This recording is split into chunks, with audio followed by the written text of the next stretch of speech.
La femme aux deux sourires.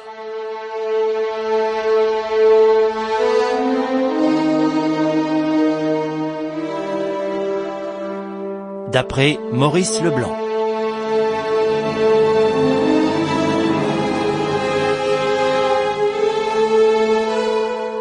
Chapitre 1. Prologue.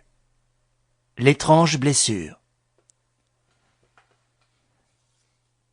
Le drame, avec les circonstances qui le préparèrent et les péripéties qu'il comporte, peut être résumé en quelques pages, sans qu'il y ait risque de laisser dans l'ombre le plus mince épisode dont il faille tenir compte pour atteindre l'inaccessible vérité.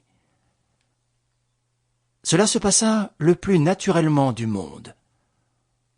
Aucune de ces menaces sournoises que multiplie parfois le destin à l'approche des événements de quelque grandeur. Aucun souffle annonçant l'orage. Aucune angoisse.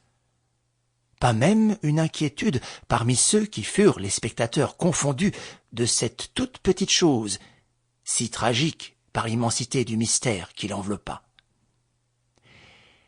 Voici les faits.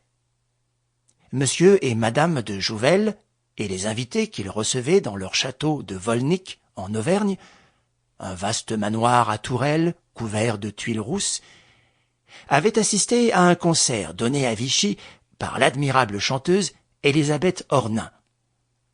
Le jour suivant, le 13 août, sur l'invitation de madame de Jouvel, qui avait connu Élisabeth avant qu'elle n'eût demandé le divorce contre le banquier Ornain, celle-ci vint déjeuner, le château n'étant séparé de Vichy que par une douzaine de kilomètres.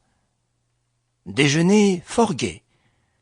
Les châtelains savaient mettre dans leur accueil cette bonne grâce et cette délicatesse qui donnent du relief à chacun des invités.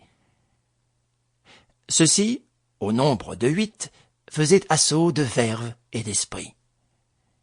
Il y avait 3 jeunes couples, un général en retraite et le marquis Jean d'Erlemont, gentilhomme d'une 40aine d'années, ayant grande allure et une séduction à laquelle aucune femme n'était insensible.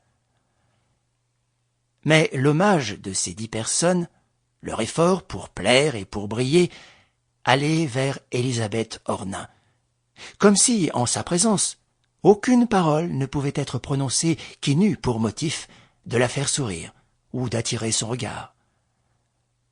Elle, cependant, ne s'évertuait ni à plaire ni à briller.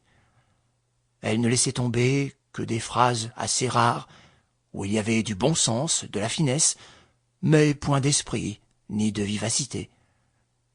À quoi bon? Elle était belle. Sa beauté lui tenait lieu de tout. Elle eût dit les choses les plus profondes, qu'elles se fussent perdues dans le rayonnement de sa beauté. En face d'elle, on ne pensait qu'à cela, à ses yeux bleus, à ses lèvres sensuelles, à l'éclat de son teint, à la forme de son visage. Même au théâtre, malgré sa voix chaude et son réel talent d'artiste lyrique, elle conquérait d'abord à force d'être belle.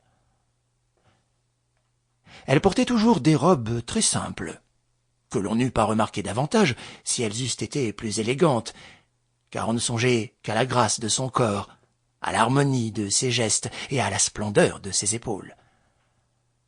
Sur son corsage ruisselaient de merveilleux colliers qui s'entrelaçaient les uns aux autres dans un désordre éblouissant de rubis, d'émeraudes et de diamants.